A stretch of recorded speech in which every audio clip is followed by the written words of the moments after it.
நான் ஏற்படுத்திக் கொள்கிறேன்.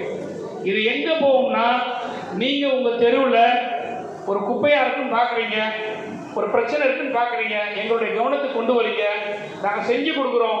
அப்போ உங்க தெருவில் இருக்கக்கூடிய பொதுமக்கள் மத்தியில பரவாயில்ல, இந்த தம்பி கிட்ட நம்ம சொன்னோம், உடனே சொல்லி நமக்கு செஞ்சு கொடுத்துட்டாரு அப்படின்னு அந்த குடியிருப்பு பகுதியில் உங்களுக்கான ஒரு அங்கீகாரம் கிடைக்கும்.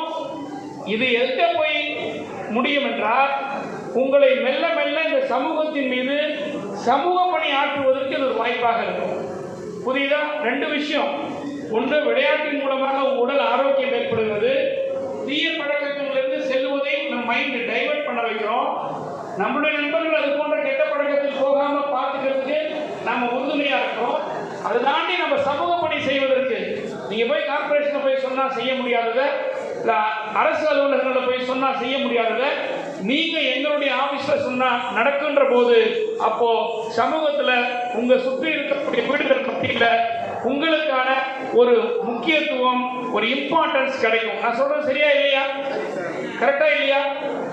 ஒருத்தருக்கு யாருக்கும் ஒரு ஹெல்ப் வேணும், ஒரு ஹாஸ்பிட்டல் ஹெல்ப், நான் எம்எல்ஏக்கு சொல்றேன், நான் எம்எல்ஏ ஆபீஸ் சொல்றேன் அப்படின்னு சொல்லுவீங்க. நீங்க இனிமேல் சத்தமா சொல்லுங்க, சொல்லலாம் இல்லையா?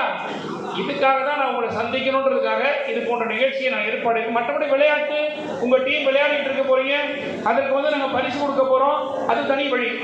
எனவேதான் என்னதான் ஒரு அரசியல் கட்சியாக இருந்தாலும் கூட இவற்றையெல்லாம் அந்த அரசியல் அடையாளம் இல்லாமல் பொதுவான இருக்கக்கூடிய இளைஞர்கள், விளையாடக்கூடிய இளைஞர்களை தேர்வு செய்ய வேண்டும் என்றுதான் என்னுடைய நோக்கம். எனவே நீங்கள் தொடர்ந்து எங்களோட தொடர்பில் இருங்கள். நம் தொகுதிக்கு என்ன தேவை என்பதை நீங்கள் அவ்வப்போது நீங்கள் ஆலோசனைகள் கூட வழங்கலாம். என்னுடைய சட்டமன்ற உறுப்பினர் அலுவலகம் எண் உங்களுக்கு இருக்கிறது, பொதுதளத்தில் இருக்கிறது. நீங்கள் வெப்சைட்டில் போய் பார்த்தாலும் தெரியல, நீங்கள் போய் கூகுளில் போய் சர்ச் பண்ணாலும் தெரியும். என்னுடைய நம்பர் இருக்கு, என்னுடைய அலுவலகத்தின் நம்பர் இருக்கு, எனக்கான ஆப் நம்ம எக்மோர் என்கின்ற ஒரு செயலி இருக்கு, வாட்ஸ்அப் சேனல் இருக்கு. கம்ப்ளைண்ட்லாம் நீங்கள் எம்எல்ஏ ஆஃபீஸ்க்கு சொல்லணும்னு அவசியம் இல்லை. வாட்ஸ்அப் பாட் இருக்கு.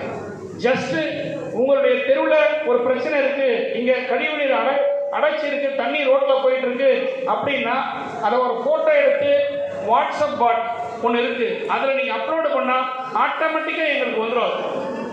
இதெல்லாம் நான் ஏன் உங்களுக்கு சொல்கிறேன்னா, நீங்களாம் படித்தவர்கள், இளைஞர்கள், உங்கள் பக்கத்தில் இருக்க அக்க பக்கத்தில் இருக்கிறவங்க சொல்லணும். நீங்கள் இதுக்காக போய் எம்எல்ஏ ஆஃபீஸுக்கு போய் நேரில் போய் சொல்லணும்னு அவசியமே கிடையாது.